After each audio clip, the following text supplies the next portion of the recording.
warahmatullahi wabarakatuh. Alhamdulillahirabbil alamin wassalatu wassalamu ala asrofil anbiya'i wal mursalin wa ala alihi wa sahbihi ajmain. Bapak Ibu sekalian, izinkanlah kami dari pihak instalasi promosi kesehatan Rumah Sakit Mucud Mutia untuk hari ini ada mengadakan edukasi tentang penyebab perioditis. Mungkin apa itu perioditis, mungkin sebentar lagi sama-sama kita dengarkan penjelasan dari dokter kita. Bapak Ibu sekalian, kami dari pihak instalasi promosi kesehatan Rumah Sakit Mucud Mutia datang menghimbau kepada Bapak Ibu supaya untuk masih menjaga protokol kesehatan dan menjaga kebersihan lingkungan Rumah Sakit Mucud Mutia. Bapak Ibu sekalian, nanti dalam perjalanan edukasinya mungkin ada yang kurang dimengerti, boleh ditanyakan langsung kepada dokter kita. Untuk menghemat waktu, kita persilakan dengan segala hormat. Terima kasih sebelumnya kepada Bapak yang sudah mempersilakan kami. Bismillahirrahmanirrahim. Assalamualaikum warahmatullahi wabarakatuh. Ya, perkenalkan ya, kami dari Dokter Gigi Internship dari Poliklinik Gigi dan Mulut ya. Di sini kita pagi ini kami akan mempresentasikan tentang periodontitis atau infeksi serius di rongga mulut ya, infeksi gusi. Perkenalkan diri terlebih dahulu ya. Perkenalkan nama saya Dokter Gigi Fatimah Zahra Ghazali.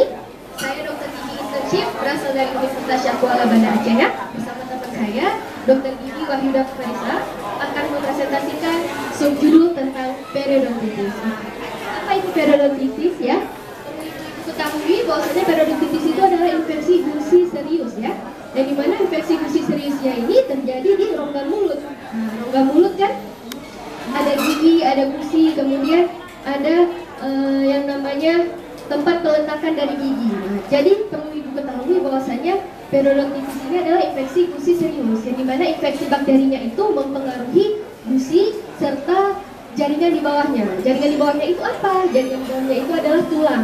Jadi gigi kita, gigi di rongga mulut ini dia melekat di tulang dan ditutupi oleh gusi. Nah, jadi periodontitis itu adalah infeksi bakteri yang dimana dia menyerang gusi serta tulang penyangga giginya. Nah, ini dikatakan bahwasanya saat terjadi periodontitis, bakteri menumpuk pada permukaan gigi dan di bawah gusi, ya, gitu ya. Jadi di banner ini bisa Ibu lihat-lihat perbedaannya ya. Untuk di gambar yang kedua ini terlihat giginya sehat ya Ibu, gusinya bagus ya, giginya tidak ada lubangnya gitu ya, giginya sehat, normal, pasiennya baik-baik saja. Ini untuk pasien yang tidak terinfeksi periodontitis ya. Kemudian untuk gambar selanjutnya ini bisa terlihat perbedaannya sangat nyata ya. Perbedaannya apa? Di sini giginya banyak karang giginya ya, banyak karang giginya di setiap giginya. Kemudian ukuran giginya jadi berbeda ya. Gusinya terjadi penurunan. Kemudian kan udah saya bilang tadi ya, gigi itu dia melekat di tulang, di tulang rahang ya. Jadi ketika terjadi jika ya tidak ada kesadaran untuk membersihkan karang gigi ke dokter gigi ya, maka akan terinfeksi periodontitis. Oke, itu perbedaan antara gigi yang sehat dan normal dengan gigi yang sudah terinfeksi periodontitis. Nah, apa ya penyebab dari periodontitis itu sendiri? Di sini dikatakan bahwasanya periodontitis itu disebabkan oleh plaque dan kalkulus. Kalkulus itu nama lainnya karang gigi. Yang diketahui karang gigi tahu ya, karang gigi. Jadi penyebab utama dari periodontitis itu sendiri adalah adanya plaque dan karang gigi di rongga mulut kita. Apa plaque itu, Dok? Plaque itu adalah kumpulan dari bakteri dan sisa makanan yang tidak kita bersihkan secara maksimal.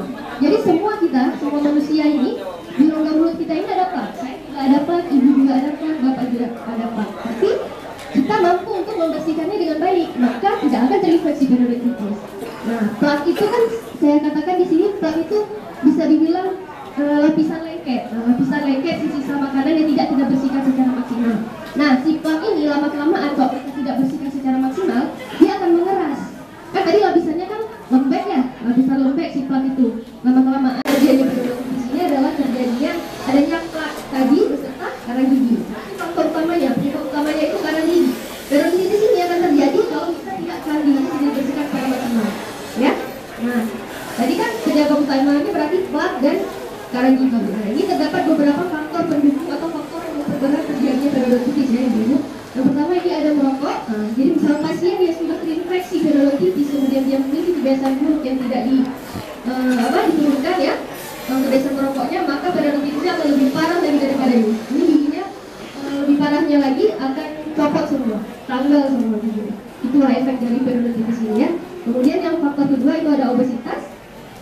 kelebihan berat badan ya, itu faktor memperparah juga. Kemudian yang ketiga itu ada kurang gizi. Kemudian untuk yang keempat juga ada konsumsi obat-obatan yang mengurangi produksi alium. Dari presentasi saya, di sini apa itu penyakit periodontal? Di mana penyakit periodontal itu dia bisa dapat melemahkan tulang, hubungan tulang atau jaringan sekitar gigi, sehingga kalau tidak diobati segera, dia gigi akan goyang dan gigi akan kehilangan keturunan. Di mana ada pasien yang menderita diabetes sangat rentan terkena penyakit periodontitis ini karena tidak dapat melawan infeksi secara keseluruhan. Lalu apa itu? Bagaimana perkembangan diabetes pada penyakit periodontitis ini? Diabetes ini dapat menyebabkan pembuluh darahnya menebal sehingga terjadinya aliran dan darah jadi terganggu sehingga di jaringan yang hubungan gigi itu tidak dapat melekat dengan kuat dan sekitaran gigi juga akan tidak berfungsi sebagaimana. Lalu pada orang diabetes ini kadar glukosanya itu meningkat pada air minum kita. Jika tidak diobati segera, di dalam rongga mulut itu banyak bakteri yang berbahaya dimakan oleh glukosa tersebut. Bagaimana glukosa karang gigi sehingga terjadinya gusi kita padam dan terjadinya periodontal tersebut. Di sini ada pencegahan periodontitisnya, di mana kita sikat gigi 2 kali sehari setelah sarapan dan sebelum tidur. Lalu menggunakan dental floss atau benang gigi, lalu dilanjutkan dengan makanan diet seimbang. Rutin memeriksakan gigi ke dokter gigi selama 6 bulan sekali. Lalu kita akan memberikan bagaimana sikat gigi yang benar. Baik Ibu, mohon diperhatikan ya. Rekan saya akan Tes gigi jagung aja. Setelah itu dari atas, gigi atas turun ke bawah, tarik ke bawah. Begitu juga dengan rahang bawah dari bawah tarik ke atas. Dan yang bagian sampingnya ini dibulat-bulat, samping kiri juga bulat-bulat. Lalu kita buka ini, yang permukaan gigi atasnya itu kita tarik dari belakang ke depan. Begitu juga dengan kiri, bagian rahang atas juga dari belakang ke depan kita tarik. Jangan begini, itu akan giginya akan cepat aus, tapi dari belakang tarik ke depan. Yang bagian belakang gigi bawah juga dari bawah ke atas. Jadi sisa makanan berangkat semua, tidak boleh kayak gini. Ini yang ada gusinya meradang, turun dan giginya kita goyang juga. Jadi dari bawah ke atas. Begitu juga yang belakang atas, dari atas turun ke bawah. Begini kan. Dan jangan lupa satu lagi, sikat lidahnya cukup 2 kali saja. Cara menyikat gigi yang benar. Baiklah, sekian presentasi dari kami tentang penyakit infeksi gusi yang serius ya di rongga mulut kita.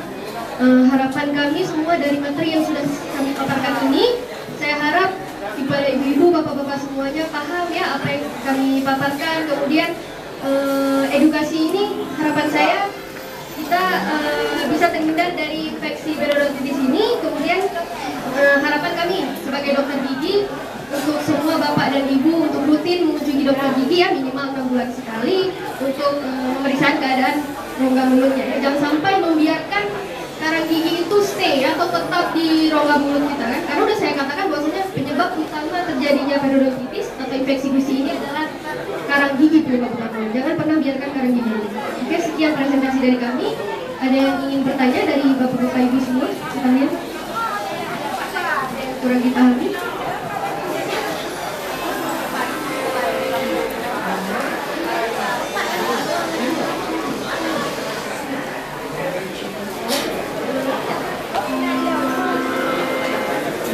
Sekian dari kami semua. Maaf atas segala kekurangan, kelebihan hanya ada pada Allah. Kami akhiri. Wabillahi taufiq wal hidayah. Wassalamualaikum warahmatullahi wabarakatuh. Terima kasih.